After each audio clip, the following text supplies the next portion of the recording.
Kalau tidak mau dikritik, buatlah kebijakan yang baik. Kalau tidak terima, mundur dari jabatanmu. Kau pikir karena mentang-mentang kalian seorang penyelenggara negara terus bisa seenaknya di negara ini? Kau pikir negara ini punya pejabat, punya menteri, punya presiden, punya DPR, punya partai, punya oligarki? Gila kali lo. Negara ini ada karena hasil kesepakatan bersama rakyat.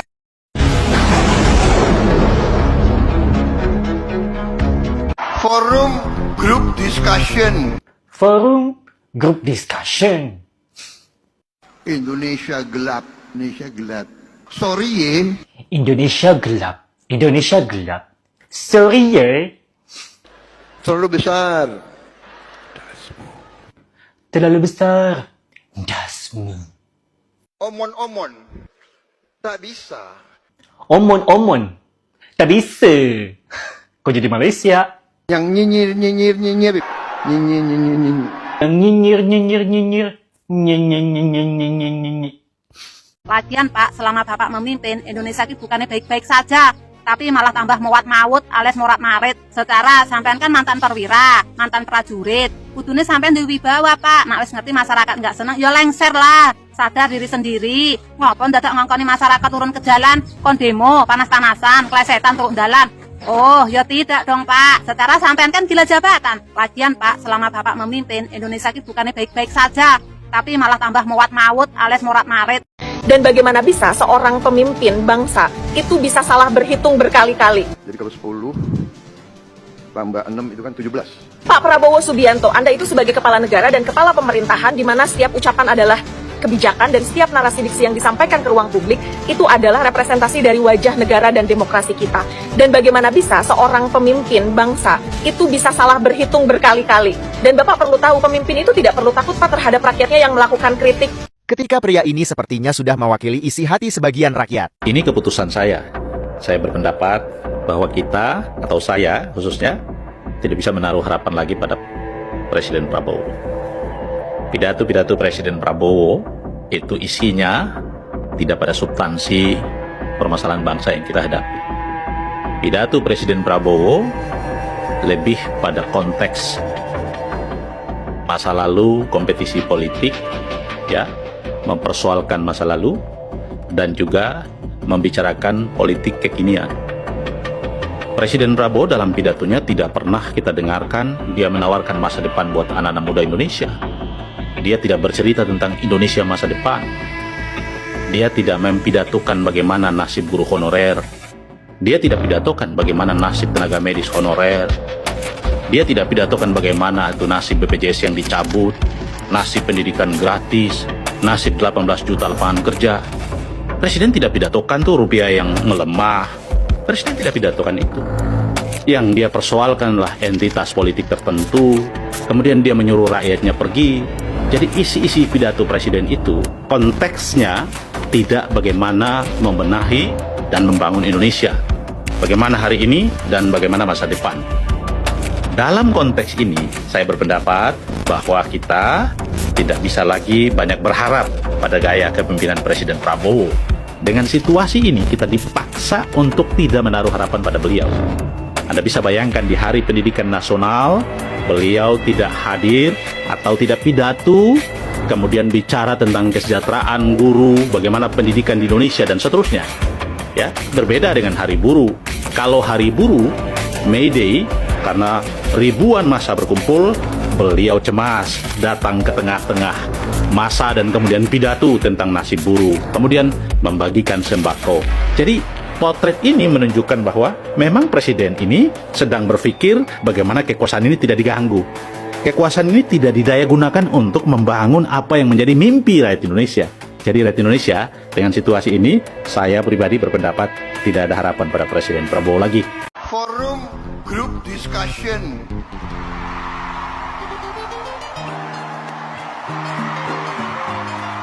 Mau diskusi apa lagi? Diskusi. Asu.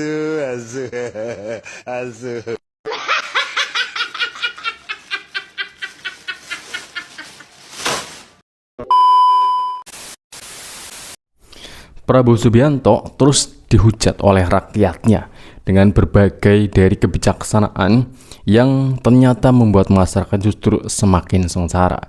Dengan keadaan politik yang semakin carut-marut, otomatis nih para investor ketakutan untuk menanamkan sahamnya. Dan ini membuat polemik di masyarakat. Dan dari hujan itu datang silih berganti. Karena dari kurun waktu selama kurun 1,5 tahun dalam masa pemerintahannya, itu malah semakin carut-marut. Bayangkan, ketika periode 10 tahun Jokowi memimpin, itu dari boroknya itu nggak kelihatan sama sekali. Tapi baru kelihatan ketika 10 tahun dia selesai. Dari yang dia itu dicap sebagai presiden terkorup ya, terutama oleh OCRP. Ini nggak tanggung-tanggung ya, dari OCRP, dari media terkenal di luar negeri. Dan ini mungkin bukan berita yang kaleng-kaleng dan benar-benar kredibel, tetapi juga dari tentang ulasan ijazah palsu Jokowi yang sampai saat ini baru terungkap. Dan bagaimana dengan Prabowo? Baru beberapa bulan dan bahkan 1,5 tahun sampai sekarang, itu malah semakin kesana semakin gak jelas, terutama dari ucapannya yang semakin membuat masyarakat kecewa. Dan seperti apa selanjutnya? Yuk kita play. Dulu kita dijajah, kita dibantai, kita diperbudak, kita dimiskinkan, dan kita dianggap lebih rendah dari anjing.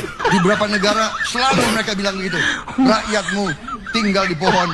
Kamu, saya mengalami. Saya ingin melihat sebelum saya meninggal, Indonesia menjadi negara bermartabat, negara terhormat. Saya tidak mau bangsa saya dihina terus. Saya ingin bangsa saya terhormat, berdiri di atas kaki sendiri. Jadi buat saya presiden disuruh megang begitu jadi cosplay seperti Mayor Teddy, saya nggak terima sebenarnya.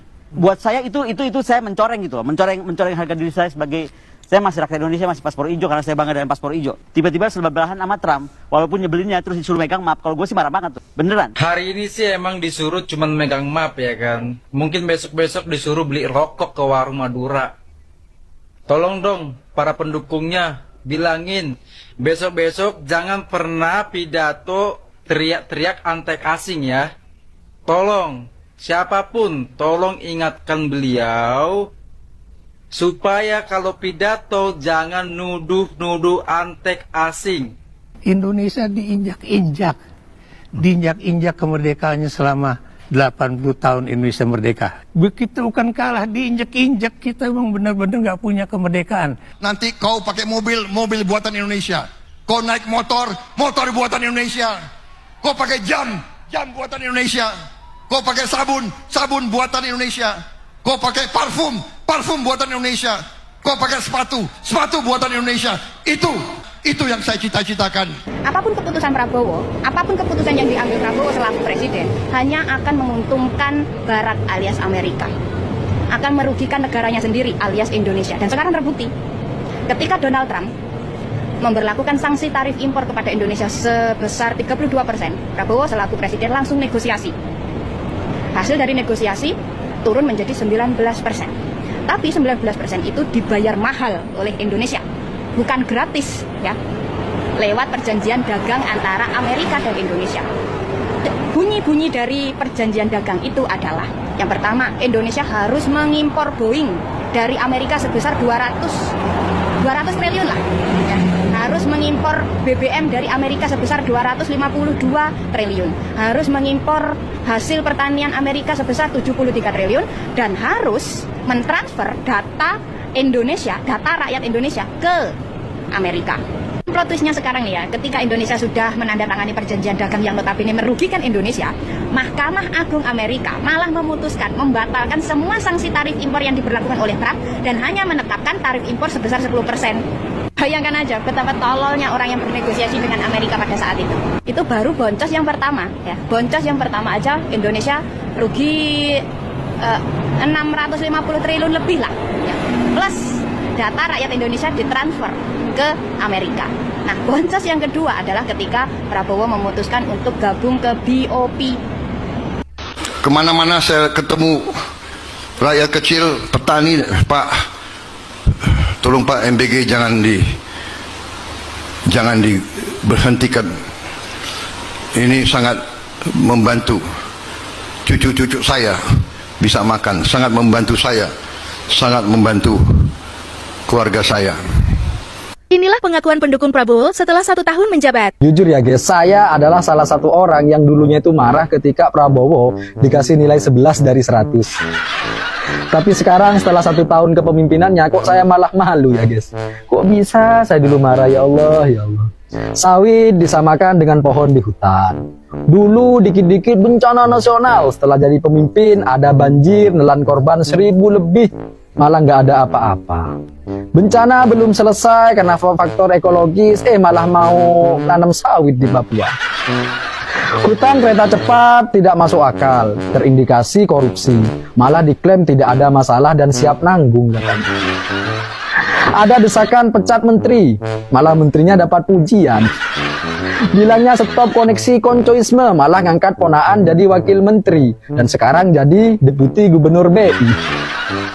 Apa Pak Prabowo itu tertular penyakit sen kanan belok kiri ya guys? Wah, gokil gak sih guys ya, dari hujatan-hujatan dari masyarakat yang tampaknya itu semakin deras ya. Benar-benar seorang Prabowo Subianto itu kayak seolah-olah itu dijadikan sebuah objek, bahwa dia adalah presiden yang paling lucu, paling gokil, karena pidato-pidatonya itu yang nyeleneh ya, yang sangat tidak mendidik atau tidak menggambarkan seorang presiden yang seharusnya itu mempunyai ilmu ketatanegaraan yang mumpuni, mempunyai karisma, berpidato yang elegan, dan kemudian menggambarkan orasi-orasi yang mempunyai sebuah misi yang masyarakat itu semakin terkagum-kagum. Tetapi tampaknya sekarang itu berbanding terbalik ya, dengan ketika dia itu berkampanye atau bahkan sebelum jauh dia itu maju di tahun 2024. Meskipun sebenarnya dia sudah ingin menjadi presiden selama 20 tahun ya. Bayangkan 4 kali mencalonkan presiden, dia itu baru kali ini lolos, dan kemudian malah dari apa yang didapatkan kesempatannya untuk menjadi presiden disia-siakannya dengan mengkhianati dari amanat masyarakat. Ketika dari masa pemerintahannya itu menghambur-hamburkan uang dengan kebijaksanaan-kebijaksanaan yang sebenarnya mulia, tetapi dari pengelolaannya begitu amburadul, banyak penyelewengan, dan kemudian dari sistem politik yang bagi-bagi kue untuk relawan dan untuk kepentingan dari populasinya ya, berupa ketika pokoknya pendukungnya Prabowo Subianto. Dan dari apa yang digembar-gemborkannya sebagai presiden yang akan mengejar dari koruptor yang sampai Antartika, sekarang pun masyarakat semakin ragu ya, apakah benar Prabowo Subianto itu benar-benar akan mewujudkan mimpinya, terutama dari pidato-pidatonya itu loh ya, yang membuat kita itu semakin kayak orang bengek. Pengen ketawa tapi agak kesel juga ya. Kalau kita melihat dari pidatonya kan cukup lucu sekali guys ya, kayak orang lagi curhat ya, nggak ada substansinya sama sekali ya. Kata-katanya itu cukup nyeleneh dan sering bilang gua gitu loh. Kayak orang ngobrol biasa seharusnya gitu ya. Seorang presiden kan omongannya lebih tertata, terlebih itu di depan rakyat sendiri.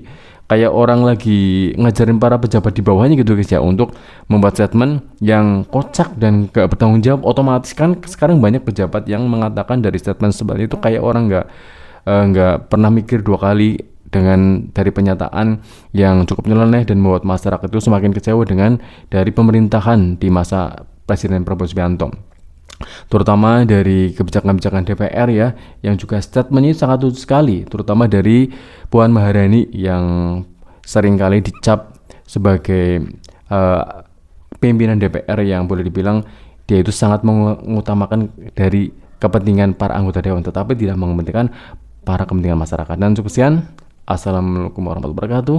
Ciao.